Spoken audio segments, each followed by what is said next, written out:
Hi students, good morning. मैं संदीप कुमार पांडे एक नए वीडियो के साथ हाजिर हूँ। ये क्लास 12 का chapter 2 sexual reproduction in flowering plants है। पिछले वीडियो में हम लोगों ने एंथर, माइक्रोगैमेटोजेनेसिस, पॉलन ग्रेन्स, ये सारे टॉपिक्स को पढ़ चुका है। आज हम लोग स्टार्ट करेंगे gynoecium and formation of female gametophyte. Gynoecium क्या है? Gynoecium it is female reproductive part of flower. ये फ्लावर का फीमेल रिप्रोडक्टिव पार्ट होता है। इसे पिस्टिल भी कहते हैं, कार्पेल भी कहते हैं। इस डायग्राम में हम लोग देख सकते हैं, ये एक फ्लावर का डायग्राम है जिसमें आप देख सकते हैं ये पिस्टिल, स्टिग्मा, स्टाइल, ओवरी, ये 3 पार्ट से मिलकर बना होता है। ये जो पार्ट है this is called female reproductive part, gynoecium, pistil या कार्पेल कहते हैं। इसका 3 रीजन होता है। ये सबसे अपर पार्ट आप देख रहे हैं, ये जो अपर पार्ट होता है दिस इज कॉल्ड स्टिग्मा। फिर ये जो आपका ट्यूब लाइक स्ट्रक्चर है दिस इज कॉल्ड स्टाइल, और ये जो स्वेलन बेस पार्ट है this is called ovary. Ovary में क्या होता है? ओवरी में ये क्या होता है? ओव्यूल होता है। Ovule is also called megasporangium. Ovule को मेगास्पोरेंजियम भी कहते हैं। ध्यान रखिएगा क्योंकि मेगास्पोरेंजियम आगे का हमारा टॉपिक है। तो फीमेल रिप्रोडक्टिव पार्ट जो फ्लावर का होता है दैट इज कॉल्ड गाइनोसियम। से पिस्टिल भी कहते हैं, से कार्पेल भी कहते हैं।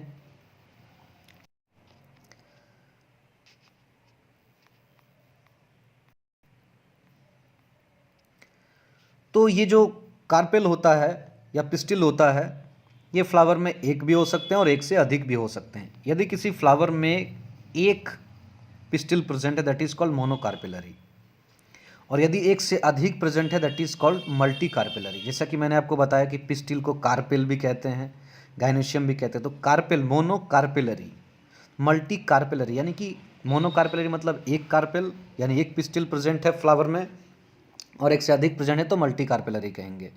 अब मल्टी कार्पेलरी को 2 पार्ट में बांटा गया है। एक को कहा गया है सिंकार्पस, दूसरे को कहा गया है एपोकार्पस। यानी यदि वो कार्पेल आपस में फ्यूज्ड हैं, आपस में अटैच्ड हैं, तो उसे हम लोग कहेंगे सिंकार्पस।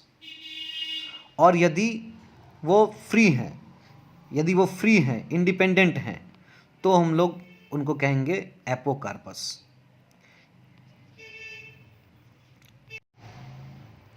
इस डायग्राम को आप देख सकते हैं।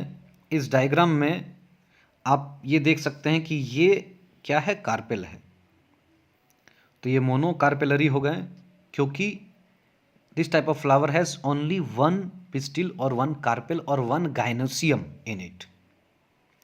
नंबर 2 की अगर बात करें हम लोग, तो यहां पर क्या है? आप देख सकते हैं 2 कार्पेल है या 2 पिस्टिल है, यानी इट इज मल्टी कार्पेलरी। अब डायग्राम 3 में आप देख सकते हैं these 2 carpels are fuse together. Number 4 में भी देख सकते हैं these 2 carpels are fuse together. तो अगर ये फ्यूज्ड हैं, यानी मल्टी कार्पेलरी का 2 टाइप्स होता है, एक होता है एपोकार्पस, एक होता है सिंकार्पस। डायग्राम 2 में आप देख सकते हैं दोनों ही आपका जो पिस्टिल है दे आर नॉट अटैच्ड, वो आपस में अटैच्ड नहीं है, फ्यूज नहीं है, अलग अलग है, फ्री हैं। तो इसे हम लोग कहेंगे एपोकार्पस। और डायग्राम 3 और 4 में आप देख सकते हैं दीज 2 आर फ्यूज्ड। यहां पर आप देख सकते हैं ये दोनों फ्यूज्ड हैं, यहां पर आप देख सकते हैं ये दोनों फ्यूज्ड हैं। This is called syncarpous. तो जैसा मैंने आपको बताया कि पिस्टिल या गाइनोसियम या कार्पेल का 3 पार्ट होता है। एक पार्ट होता है स्टिग्मा जो सबसे ऊपर का पार्ट होता है, और ये पॉलन ग्रेन को रिसीव करने में हेल्प करते हैं। This is the receiving part of pollen grain को रिसीव करने का ये पार्ट होता है। Second part is your style जो कि इलोंगेटेड स्लेंडर पार्ट होता है, ये स्टाइल होता है। Third part is the basal part that is ovary. ये बल्ज बेसल पार्ट होते हैं जहाँ पर प्लेसेंटा होता है, जिसके अंदर में ओव्यूल होते हैं। तो इस डायग्राम में भी आप देख सकते हैं दिस इज स्टिग्मा और ये थ्रेड लाइक जो स्ट्रक्चर, जो लॉन्ग स्ट्रक्चर दिया हुआ दैट इज स्टाइल, और ये आपका बेस में जो स्वेलन पार्ट है दैट इज ओवरी। ओवरी के अंदर क्या होता है? ओवरी के अंदर होता है ओव्यूल, और ओव्यूल को हम लोग क्या कहते हैं? तो माइक्रोस्पोरेंजिया या माइक्रोस्पोरेंजियम कहते हैं। क्लियर? तो अगला पॉइंट हम लोग स्टार्ट करते हैं, मेगास्पोरेंजियम। तो ओव्यूल यानी जो ओवरी के अंदर जो ओव्यूल पार्ट है दैट इज कॉल्ड मेगास्पोरेंजियम, इसे हम लोग मेगास्पोरेंजियम कहते हैं। Ovule is attached to the placenta by the funicle. ये देख सकते हैं आप डायग्राम, ये जो डायग्राम है this is the diagram of ovule यानी मेगास्पोरेंजियम, और एक से अधिक मेगास्पोरेंजियम होंगे तो उसे हम लोग कहेंगे मेगास्पोरेंजिया। तो यहाँ पर आप देख सकते हैं कि मेगास्पोरेंजियम यानी ओव्यूल ये क्या होता है? प्लेसेंटा से अटैच होता है फ्यूनिकल के जरिए। यानी कि आप इस डायग्राम में देख सकते हैं ये फ्यूनिकल है, ये फ्यूनिकल है जो कि अटैच होता है प्लेसेंटा से। प्लेसेंटा क्या, वो भी हम लोग डिस्कस करेंगे। The junction of the ovule and the funicle is called hilum. अब फ्यूनिकल और हाइलम का जो जंक्शन होता है, इस जंक्शन को हम लोग कहते हैं, यानी कि फ्यूनिकल और ओव्यूल का जो जंक्शन होता है that is called hilum. Each ovule has 1 और 2 प्रोटेक्टिव लेयर। अब ये ओव्यूल के पास क्या होता है? 1 या 2 प्रोटेक्टिव लेयर होता है। इस प्रोटेक्टिव लेयर को हम लोग कहते हैं इंटेग्यूमेंट्स। इस डायग्राम में आप देख सकते हैं, अगर मैं इस डायग्राम को जूम करूं, इस डायग्राम में आप देख सकते हैं ये जो रीजन है, ये जो रीजन है आपका, ये जो प्रोटेक्टिव रीजन है ये, और ये यहाँ पर आप 2 जो रीजन देख रहे हैं दिस इज इंटेग्यूमेंट्स। एक होता है आउटर इंटेग्यूमेंट्स और एक होता है इनर इंटेग्यूमेंट्स। अब ये इंटेग्यूमेंट्स ओव्यूल को प्रोटेक्ट करते हैं, ये हार्ड लेयर होते हैं। अब इसमें क्या है कि आप देख सकते हैं कि ये जो लेयर है यहाँ पर एक ऐसा पार्ट होता है जहाँ पर कि आपका इंटेग्यूमेंट्स नहीं होता है। ये जो पार्ट आप देख रहे हैं, ये पार्ट में आपको एक गैप दिख रहा होगा जहाँ पर इंटेग्यूमेंट्स नहीं है। देखिए ये जो रीजन है देयर इज़ नो इंटेग्यूमेंट्स, यहाँ पर इंटेग्यूमेंट्स नहीं है। ऐसे रीजन को हम लोग कहते हैं माइक्रोपाइल। इस रीजन को क्या कहते हैं? माइक्रोपाइल कहते हैं।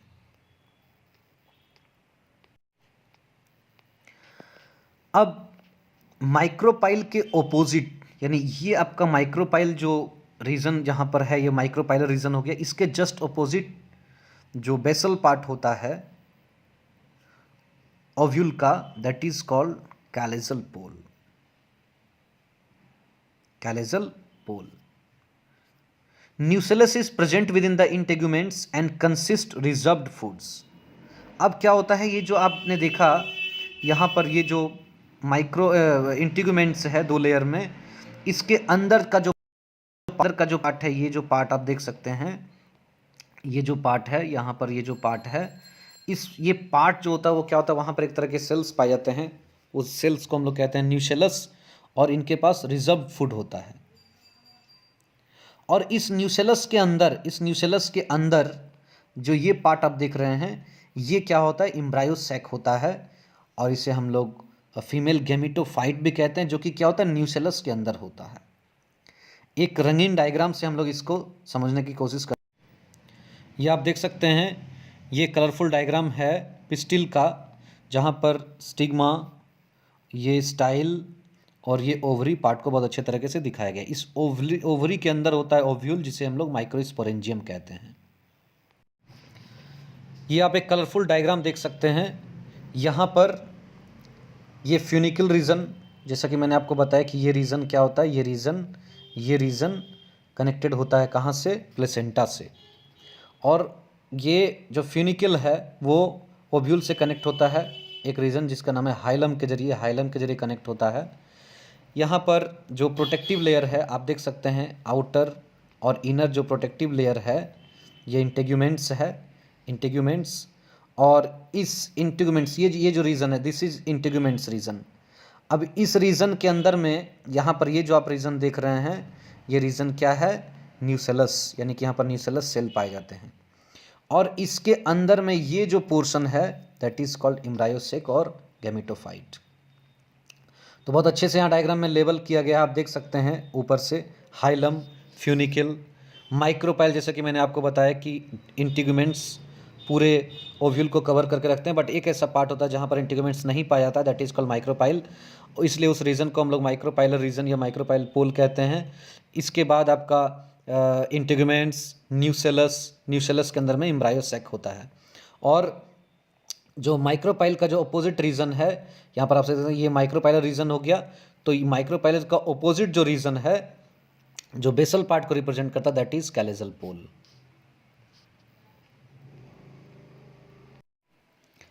तो इस तरह से माइक्रोस्पोरेंजियम ये हम लोगों ने पढ़ लिया। और अब हमारा जो टॉपिक है दैट इज मेगास्पोरोजेनेसिस। हम लोगों ने मेगास्पोरेंजियम पढ़ लिया और अब हमारा जो टॉपिक है वो मेगास्पोरोजेनेसिस। तो मेगास्पोरोजेनेसिस क्या होता है? मेगास्पोरोजेनेसिस में जो मैंने आपको बताया न्यूसेलस सेल्स, तो कुछ ऐसे न्यूसेलस सेल्स होते हैं जिसमें मेगास्पोर को बनाने की क्षमता होती है। वैसे सेल्स को हम लोग कहते हैं मेगास्पोर मदर सेल्स। और ये मेगास्पोर मदर सेल्स से मेगास्पोर्स यानी कि आप कह सकते हैं जो एम्ब्रायोसेक है या जो हमारा जो एग है उसका फॉर्मेशन होता है। तो megaspore mother cells get converted into megaspores by the process of megasporogenesis, यानी मेगास्पोर मदर सेल से मेगास्पोर्स का बनना ही मेगास्पोरोजेनेसिस कहलाता है। Megaspore mother cells is large and contains a dense cytoplasm and a prominent nucleus. It undergoes meiosis to produce 4 megaspore. ये meiosis करते हैं, 4 megaspore बनाते हैं। मेगास्पोरोजेनेसिस को समझने के लिए चलिए हम लोग ये डायग्राम देखते हैं। इस डायग्राम में आप देख सकते हैं मेगास्पोर मदर सेल, जैसे कि मैंने आपको बताया न्यूसेलस सेल्स जिनमें क्षमता होता है आगे चल के मेगास्पोर को बनाने का या एम्ब्रायोसैक या फीमेल गैमेटोफाइट को बनाने का, तो वैसे सेल को हम लोग कहते हैं मेगास्पोर मदर सेल। ये मेगास्पोर मदर सेल माइटोसिस करते हैं, D1 यानी डिवीज़न। ये megaspore mother cell undergoes division 1, sorry मैंने आपको माइटोसिस का, ये मियोसिस करते हैं। तो ये मियोसिस 1 D1 यानी मियोसिस 1 करके 2 सेल बनाते हैं। और मियोसिस 2 यानी मियोसिस 2 के बाद ये 4 सेल बन जाते हैं। तो जैसा कि आप जानते हैं कि मियोसिस 2 फेज में होता है, मियोसिस 1 एंड मियोसिस 2। तो एक मियोसिस के दौरान एक मदर सेल से कितना, तो 4 आपका मदर सेल्स से 4 जो है सेल्स बन गए, 4 डॉटर सेल्स बन गए। ये सेल्स को हम लोग कहते हैं मेगास्पोर टेट्राड, यानी कि एक साथ ये जुड़े रहते हैं और इस कारण से इन्हें हम लोग कहते हैं मेगास्पोर टेट्राड। लेकिन होता क्या है, आगे चल के ये तीन सेल्स जो होते हैं वो डिसइंटीग्रेट हो जाते हैं और केवल एक ही सेल बचते हैं जो कि फंक्शनल मेगास्पोर कहलाते हैं। क्लियर? तो यहाँ पर मेगास्पोर मदर सेल से मेगास्पोर टेट्राड और फिर फंक्शनल मेगास्पोर बनना ही मेगास्पोरोजेनेसिस कहलाता है। क्लियर? Very good. अब ये मेगास्पोर देखा आपने कि मेगास्पोर का फॉर्मेशन हो गया कैसे, मेगास्पोर मदर सेल से थ्रू मियोसिस 1 मियोसिस 2, और अंतिम में क्या होते हैं 3 सेल्स डिजनरेट हो जाते हैं और एक ही फंक्शनल सेल बचते हैं। और वो जो फंक्शनल सेल बचते हैं वो आगे चल के फीमेल गैमेटोफाइट यानी कि एम्ब्रायो का फॉर्मेशन करते हैं।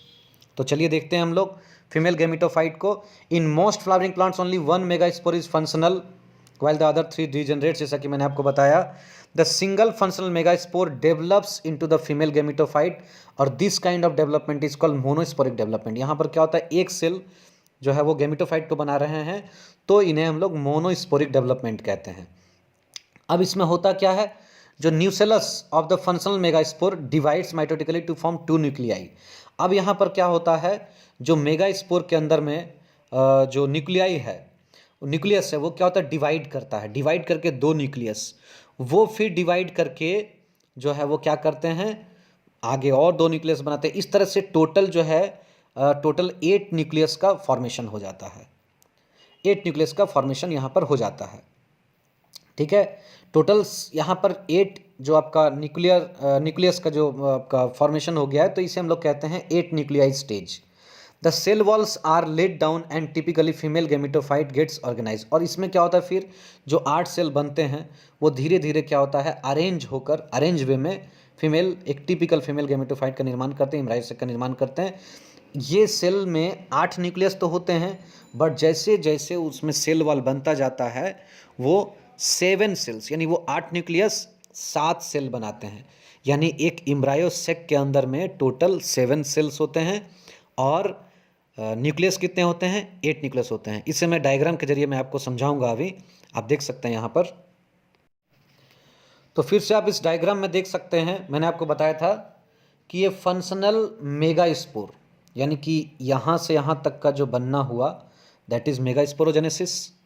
अब क्या हो रहा है, ये फंक्शनल मेगास्पोर डिवाइड कर रहे हैं, डिवाइड करके 2 न्यूक्लियस बनाए। ये फिर से डिवाइड करके माइटोसिस कर रहे हैं, ये फिर से डिवाइड करके 4 यानी कि 4 न्यूक्लियस बना दिए। ये 4 न्यूक्लियस फिर से डिवाइड करके माइटोसिस करके टोटल 8 न्यूक्लियस बना दिए। ये अब 8 न्यूक्लियस धीरे धीरे अरेंज होने लगेंगे, जिसमें क्या होता है, ये टोटल 8 न्यूक्लियस हुआ। ये 8 न्यूक्लियस में 2 न्यूक्लियस आप यहाँ देख सकते हैं, 2 न्यूक्लियस जो कि ये बीच में आ जाता है, यानी कि सेंटर में आ जाता है, जिसे हम लोग सेंट्रल न्यूक्लियस भी कहते हैं या पोलर न्यूक्लियाई भी कहते हैं। ये 2 न्यूक्लियस कहाँ बीच में चले गए, और जो 3-3 न्यूक्लियस हैं, ये 3-3 न्यूक्लियस यहाँ पर 3-3 सेल में अरेंज हो गए हैं। यानी कि ये 3 सेल्स बना दिए, ये 3 सेल्स बना दिए। कितने सेल हो गए, 6 सेल्स। और बीच का जो आपका 2 न्यूक्लियस है, बीच का जो 2 न्यूक्लियस जिसे हम लोग पोलर न्यूक्लियाई कह रहे हैं, ये दोनों मिलकर एक सेल को बनाते हैं। तो टोटल 7 सेल्स हो गए। That's why it is called 7 sailed और 8 न्यूक्लिएट स्टेज। यानी यहाँ पर 8 न्यूक्लियस है और 7 सेल्स है। इसमें डिफरेंट डिफरेंट क्वेश्चंस पूछे जाते हैं, मैं आपको यहाँ बताता हूँ। एक ये भी डायग्राम आप देख सकते हैं जहाँ पर क्या हो रहा है, ये पहले 2 न्यूक्लियस, 4 न्यूक्लियस, 8 न्यूक्लियस, अब ये 8 न्यूक्लियस 3 इस जोन में, ठीक है, और 3 इस जोन में अरेंज हो गए। और ये 3 टोटल 6 अब सेल्स बना दें, क्योंकि उनके ऊपर सेल वॉल जो कवर हो गया, तो अब वो सेल बन गए, वो अब हो गए 6 सेल्स। और ये जो बीच का जो न्यूक्लियस है, ये दोनों मिलकर एक सेल बना दिए, जिसे हम लोग कहते हैं पोलर सेल। क्लियर। ये कलरफुल डायग्राम आप देख सकते हैं, जैसा कि मैंने आपको बताया, ये एम्ब्रायोसेक यानी फीमेल गेमेटोफाइट है। यहाँ पर एक जो आपका रीजन है दैट इज़ माइक्रोपाइलर एंड, और दूसरा जो रीजन है दैट इज़ आपका कैलेजल एंड। यानी कि ये माइक्रोपाइलर एंड और ये आपका कैलेजल एंड। तो यहाँ से बहुत सारे क्वेश्चन पूछे जाते हैं, 1 मार्क के क्वेश्चन।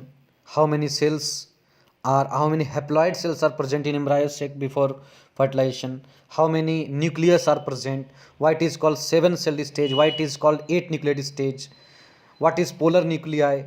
तो ये सारे जवाब मैं आपको यहाँ पर बताता हूँ। तो आप देख सकते हैं ये माइक्रोपाइलर एंड है और ये आपका कैलेजल एंड है। कैलेजल एंड और माइक्रोपाइलर एंड में यहाँ पर आप देख सकते हैं 3 सेल्स, जैसा कि मैंने आपको बताया 3 सेल्स जो होते हैं वो इस पोर्शन में होते हैं और 3 सेल्स जो होते हैं इस पोर्शन में होते हैं। These are called antipodal cells, यानी कि 3 एंटीपोडल सेल्स हो गए, 3 एंटीपोडल सेल्स हो गए। और ये सारे क्या होते हैं, हैप्लॉइड होते हैं। ध्यान दीजिएगा, ये क्या होते हैं, हैप्लॉइड होते हैं। क्लियर। और यहाँ पर आप देख सकते हैं ये जो 3 सेल्स हैं, इसमें क्या होता है, 2 साइनर्जिड सेल्स होते हैं। क्लियर। और एक क्या होता है, एग सेल होता है। क्लियर। ये तीनों सेल्स भी क्या होते हैं, यहाँ पर भी 3 सेल है, यहाँ पर भी 3 सेल्स है, और ये सेल्स भी हैप्लॉइड होते हैं। यानी टोटल 3 ये सेल और 3 आपका माइक्रोपाइलर एंड वाले सेल्स, ये तीनों मिलकर टोटल 6 सेल्स जो होते हैं वो क्या होते हैं, हैप्लॉइड सेल्स होते हैं। क्लियर। और बीच में क्या होता है, बीच में एक सेल जो आपका बना है, ये है ना, ये क्या होता है, पोलर न्यूक्लिया। यहाँ पर क्या होता है, 2 न्यूक्लियस होते हैं और ये एक सेल्स बनाते हैं, दैट इज कॉल्ड आपका पोलर सेल्स या सेंट्रल सेल्स भी कहते हैं। और ये क्या होते हैं, ये संख्या में 1 होते हैं, यानी कि इनका नंबर 1 होता है। सेल्स, न्यूक्लियस कितना होता है, 2 होता है, न्यूक्लियस यहाँ पर 2 होता है, सेल्स कितना होते हैं, 1 होते हैं। क्लियर। और ये जो सेल्स होते हैं ये क्या होते हैं, डिप्लॉयड होते हैं, यानी कि यहाँ पर 2 न्यूक्लियस है इनके पास, यहाँ पर डबल सेट ऑफ क्रोमोसोम है, इसलिए हम लोग इनको कहते हैं कि ये डिप्लॉयड सेल्स हैं। तो इस तरह से कंप्लीट एम्ब्रायो सेक का फॉर्मेशन आपने देखा कि किस तरह से ये फॉर्म हो गए हैं, है ना। डेवलपमेंट ऑफ एम्ब्रायो सेक, यहाँ से एक क्वेश्चन उठता है, तो आप इसे अच्छी तरह से लिख सकते हैं। तो ये जो फीमेल गेमेटोफाइट का फॉर्मेशन आपने देखा, यहाँ पर क्या होता है, कैलिजल एंड, आपका माइक्रोपेलर एंड, ठीक है, 3 सेल्स 3 न्यूक्लियस, 3 सेल्स 3 न्यूक्लियस और 1 सेल 2 न्यूक्लियस, यानी टोटल सेल्स होते हैं 7 और टोटल न्यूक्लियाई होते हैं 8। क्लियर। तो आज का ये वीडियो हमारा यहीं तक, अगले क्लास में हम पॉलिनेशन स्टार्ट करेंगे। तब तक के लिए धन्यवाद। अच्छे से इस वीडियो को देखिए, लाइक कीजिए, शेयर कीजिए, कमेंट कीजिए। किसी प्रकार का कोई भी डाउट्स होता है आप हमें कमेंट बॉक्स में अपना डाउट्स लिख सकते हैं, कोई भी क्वेश्चन होता है आप क्वेश्चन कर सकते हैं। और हमारा नंबर है 8016271027, आप हमें कॉल भी कर सकते हैं। थैंक यू, धन्यवाद।